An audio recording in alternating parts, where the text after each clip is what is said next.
people just don't understand XG, because all it is the likelihood of a shot in the final third going into a goal. And that is an algorithm of historical shots that have formulated over time of all those shots that have likelihood have gone into the goal. XG of 0.07 is one of the reasons for some Tottenham fans for Thomas Frank to be sacked. Now, for me, it's one of those things where I'm not a fan of what I'm seeing with Thomas Frank. I don't like the football. I think it's boring to watch. But all the arguments that I'm hearing at the moment is XG is terrible. Now, in this video, I'm just going to speak about what nonsense that is, when I do not pay attention to people who talk about XG. Let's get straight into it. Ladies and gentlemen, boys and girls, it's your boy Mr. Box Office from Mr. Box Office TV, back with another video for you today. And for me, this is something that is grew into the game and grew into people's thinking for quite a while now with XG. Now, for me, the likelihood of a shot going into a goal with an algorithm shouldn't be a reason to sack a manager. A reason to sack a manager is the approach of play. Are we able to set up to score goals? Are we able to set up to win the game? What's the style of play? All these other things, shots, how many shots we're having. Are we getting the best of the players that we got at the moment? These are all good arguments for what you see on the pitch and certain stats. But what I've been hearing from Tottenham fans is the whole argument of, oh, the XG's terrible, we need to get rid of him. And I think for me, it's a terrible argument. It's an absolutely terrible argument, because the context of that, our XG being bad, isn't showing anything by our XG being terrible. It doesn't show anything. All it says is that the likelihood of us scoring a goal or goals against is very bad. But what is the context around that? By what you are watching. I could tell you, and I've said it on my channel many times, that we are bad to watch. We're terrible. And there's many issues of that. The players are not good enough, some of them, especially up front.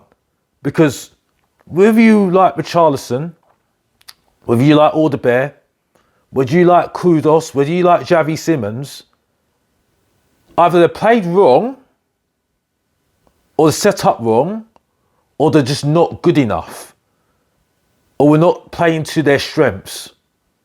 Like Brendan Johnson, not playing to his strengths. Like Mattis Tell, even though I don't rate him, not playing to their strengths. Maddison previously, Kulu previously, the wing backs in Jed Spence and Adoji, and if you want to put right back, Pedro Porro. If we're not playing them at their strengths, you're not going to get the best out of them. But I'm not hearing these things. I'm hearing it on certain avenues. These certain people are saying about XG, have never spoken about XG in their life. Never ever spoken about XG in their whole entire life. It's always what they see. But because the press have made such a massive deal about XG, about the 0.07, it's like, oh no, we need to get rid of him because we got terrible XG. When it's just an algorithm to go into a little bit more detail about the selection of shots that you are taking. That's all it is. And whether those shots are likely to go into the goal. That's all it is. But then you've got people that are FIFA enthusiasts that have seeped in the head of lots of fans, especially Tottenham fans, and now they're telling people saying, oh, we need to sort out our XG. Our XG is terrible. when I don't even think they know what the meaning is and what it's all about. What does it mean? And I don't need XG to tell me what I'm doing, how good my team is. Because I can see it for myself how crap we are looking. We look terrible. It's not even about heart, because we do look like we've got heart. It's just like we're trying to fight, but we're fighting the wrong way. We're not being strategic. We're not being showing intent. And it's either on the manager who's telling them to do it or the players. And it's a bit of both. Because in some way, some of the players should take authority to do what they need to do to get up the pitch. But in another way, the manager just needs to stop looking at the laptop and looking at the numbers, actually look what you're seeing on the pitch and actually say, well, maybe you need to get forward a little bit more. Maybe you need to use your wing backs more and get more crosses in the box for someone like Richarlison. Again, I'm not saying Richarlison, I want him gone. Well, I have people apologising for him, saying he didn't get any service. I don't care if he got no service. He shouldn't be at the club anymore.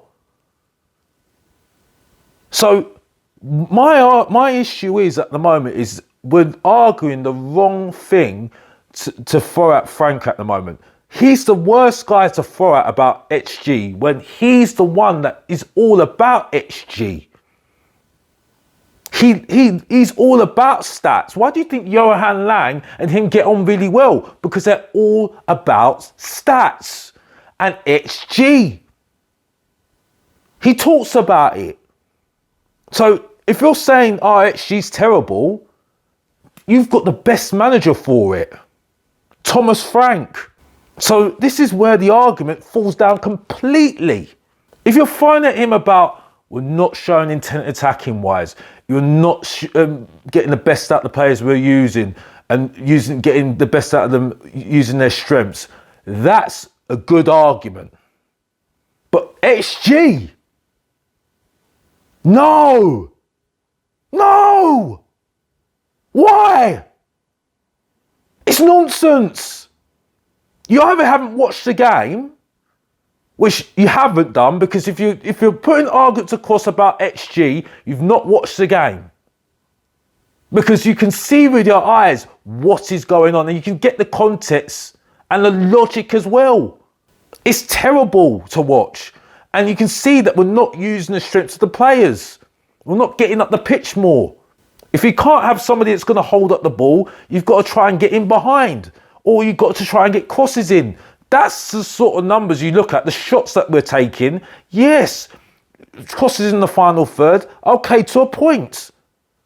But not XG. That's why football's dead. Because when you've got people talking about XG and more bothered about XG, who they don't even understand about it, because I know they don't understand about it, because I spoke to the worst person for stats, who's not on YouTube anymore, and I kept on telling him, you're playing too much FIFA, mate. We had arguments about it how many times? And people know who I'm talking about. And he told me, oh, you know what, Alex? Well, Mr. Box Office, people just don't understand XG, because all it is the likelihood of a shot in the final third going into a goal. And that is an algorithm of historical shots that have formulated over time of all those shots that have likelihood have gone into the goal. That's it. Nothing else. But it's a massive headline with the press. Now you've got all the big television sport programs talking about it now. Because it's a thing now. When I know, because I watch football, don't watch stats, I watch football, it's a whole load of nonsense. It's over-analysing things that you don't really need to know about. So what I'm saying to Tottenham fans at the end of this video, wrapping this up, you know how bad it is with your eyes. You know how bad it is how we set up, because you can see that we're set up to not win games. If you have an argument against Thomas Frank, fair enough. Pragmatic manager, fair enough. You've got him credited, absolutely credited. The XG argument, nonsense. And you know it's nonsense because you're only following other people saying it that are FIFA enthusiasts. Use the knowledge that you know already because you know about your football team. You know how football's supposed to be played. And that's all I've got to say on this video. Big ups to everybody. Please like and subscribe to the channel. It really would appreciate it because it grows the channel and puts it out there. And I really do need this. Take care of yourselves and see you in the next video. And as always, if you didn't know, get to know, support your boy Mr. Box Office, subscribe and like, and come on you Spurs. And I'm out.